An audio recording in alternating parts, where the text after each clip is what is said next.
আসসালামু আলাইকুম, কেমন আছেন সবাই? আশা করছি যে যেখানে আছেন সবাই ভালো আছেন। আলহামদুলিল্লাহ আমরাও ভালো আছি। দুই বউয়ের সংসারে আপনাদের সকলকে স্বাগতম। নতুন একটি ভিডিও নিয়ে চলে আসলাম আপনাদের সাথে শেয়ার করার জন্য।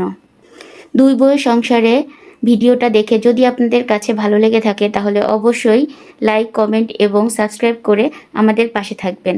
আর আজকে শুক্রবার, জুমার দিন, চলুন দেখে আসি আমাদের ছোট বউ আজকে কি রান্না করছে। কারণ আমি আজকে রান্নার কাজে যেতে পারিনি, ওকে সাহায্য করতে পারিনি। আমি আজকে ঘরের অন্য অন্য কাজগুলোকে শেষ করেছি, আর ছোট বউ আজকে রান্নার দায়িত্ব নিয়েছে। তো চলুন দেখা যাক ছোট বউ আজকে কি রান্না করছে। আজকে কি রান্না হচ্ছে ছোট বউ? আজকে রান্না করতেছি আমি ভুড়ি। আজকে শুক্রবার, স্পেশাল একটা দিন, সবার কাছেই মনে হয় একটা ঈদের দিন। তো আজকে আমি ভুড়ি রান্না করতেছি। এই ভুড়িটা আমি হাতে মাখিয়ে বসিয়ে দেবো, এর জন্য সব মশলা এক এক করে দিয়ে দিচ্ছি। এখানে পেঁয়াজ কুচি দিয়েছো? হ্যাঁ, তারপরে হলুদ দিলাম, তারপরে যেটা ধনিয়া গুঁড়া দিচ্ছি,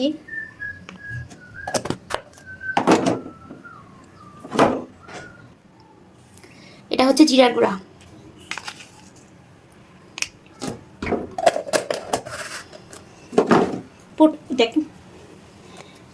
প্রত্যেক শুক্রবারই মনে হয় যে ঈদের দিন, মানে জুমার দিনটা তো ঈদের দিনের মতনই লাগে।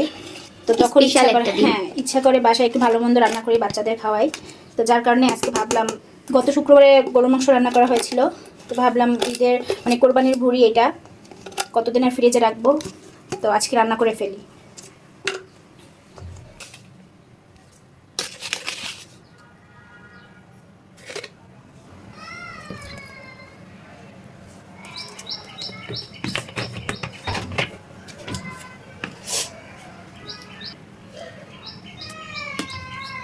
হয়েছে।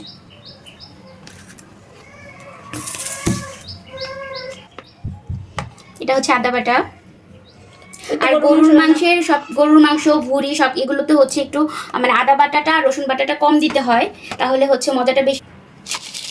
হচ্ছে আস্ত মশলা, সব মশলাই দেওয়া হয়ে গেছে। এখন আমি এটা শুধু মাখিয়ে বসিয়ে দিব।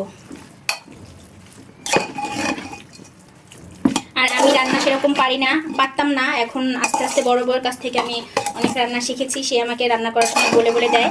তো তারপরে হচ্ছে বড় ননদও শিখিয়েছে, শাশুড়ি শিখিয়েছে, ছোট ননদ কিছু শিখিয়েছে, মানে সবার কাছ থেকেই ও হচ্ছে একটু একটু করে শিখে এখন ও আলহামদুলিল্লাহ অনেক ভালোই রান্না করতে পারে।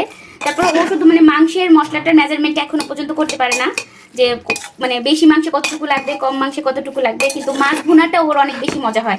এই জন্য বাসায় মাছ ভুনা হলে ওকে দিয়ে করানো হয়। তো আমরাও আপনাদের সাথে সব কিছুই আস্তে আস্তে শেয়ার করব। আর আমাদের সাথে সবাই থাকবেন, সবাই আমাদের জন্য দোয়া করবেন যেন আমাদের ইচ্ছেটা পূরণ হয়, আমরা অনেক দূর পর্যন্ত এগিয়ে যেতে পারি। সবাই সবাইকে এই প্ল্যাটফর্মে সবাই সবাইকে সাহায্য করবে, সবাই সবার পাশে থাকবে, এটাই তো স্বাভাবিক।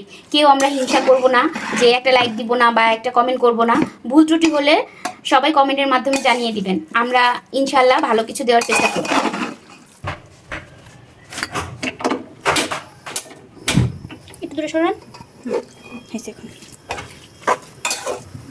বসিয়ে দেওয়া হয়েছে। গেটে শব্দ হচ্ছে, মনে হয় আমার ছেলে চলে এসেছে। নামাজ পড়ে আমার ছেলে চলে এসেছে। আসসালামু আলাইকুম আব্বু। ওয়ালাইকুম আসসালাম। সবগুলো নামাজ পড়ছো তো? বলো তো জোহরের কয় ওয়াক্ত নামাজ আর জুমার নামাজ? সবগুলো নামাজ পড়েছো? সবার জন্য দোয়া করেছো? হ্যাঁ, বিশেষ করে দাদার জন্য। দাদার জন্য? আমার শ্বশুর মারা গিয়েছে, দাদাকে অনেক ভালোবাসতো আর দাদাও তাকে অনেক বেশি ভালোবাসতো। তো সবাই আমার শ্বশুরের জন্য দোয়া করবেন।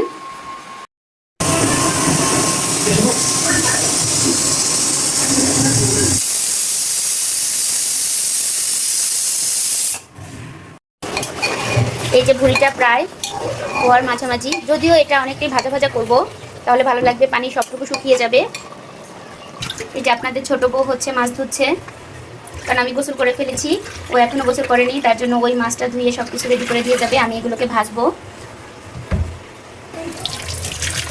ভুড়ি রান্না করছি একদিকে, আর একদিকে মাছ পরিষ্কার করে নিচ্ছি, কারণ বাচ্চারা ভুড়ি খেতে পারে না। এই জন্য ওদেরকে ভাবলাম যে একটু মাছ ভেজে দেয়, ওরা মাছ ভাজাটা খুব পছন্দ করে। যার কারণে হচ্ছে গিয়ে মাছগুলো এখন পরিষ্কার করে নিচ্ছি, ওদেরকে ভেজে খাওয়াবো। শুধু বাচ্চারা না, আমাদের রাজাবাবু আছে। হ্যাঁ, আমাদের আর একটা রাজা আছে, আমাদের ঘরে একটা রাজা আছে, মানে সে ঘরের মানুষদের থেকেও সে অনেক বেশি, আমাদের বাচ্চাদের থেকেও স্পেশাল বেশি, মানে সে মাছ ছাড়া কখনোই খায় না। উনি হচ্ছে সবচেয়ে বড়। আপনাদের সাথে পরিচয় করাই, তাকে আপনাদের সাথে পরিচয় করাই। তো আমরা মাছটাকে ধুয়ে রেডি করে নিই। ভুড়ির মধ্যে আমি একটু গরম মশলার গুঁড়াটা দিয়ে দিলাম, ফ্লেভারটা অনেক বেশি সুন্দর হওয়ার জন্য।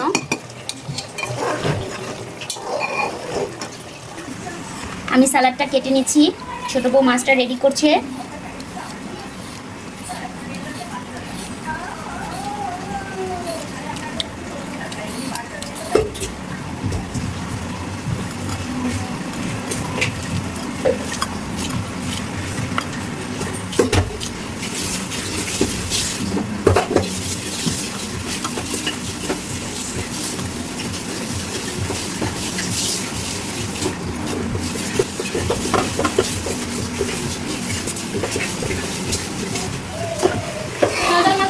শসাটা কাটা হয়ে গেছে।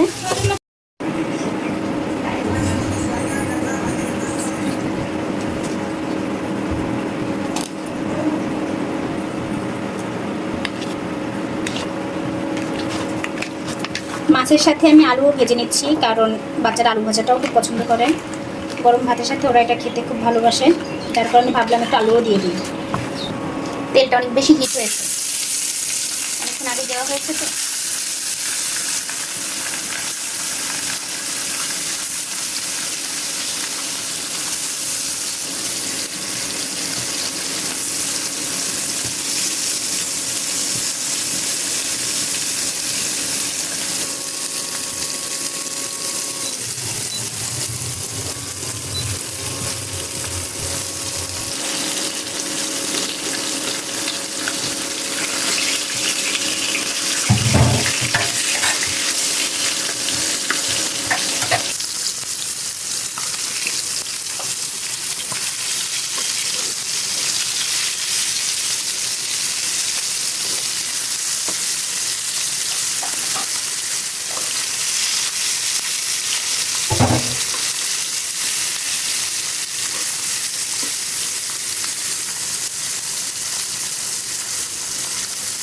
এই যে আমার ভুড়ি রান্নাটা হয়ে গেছে। তো এই চুলায় ডিম করে দিয়ে রেখে আমি অন্য চুলায় মাছ ভাজাটা করে ফেলছি, কারণ বাচ্চাদের অনেক বেশি ক্ষুধা লেগে গেছে, আজকে একটু লেট হয়ে গিয়েছে।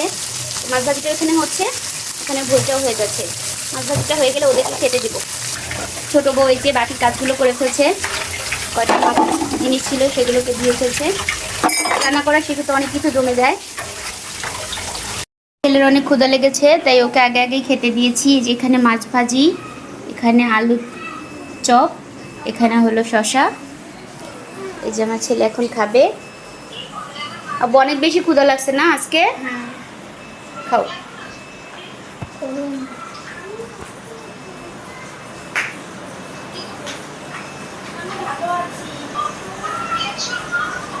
বিসমিল্লাহ বলো।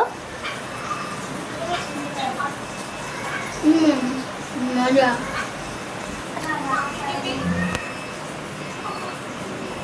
ভুড়ি নিবা না একটু লাস্টে?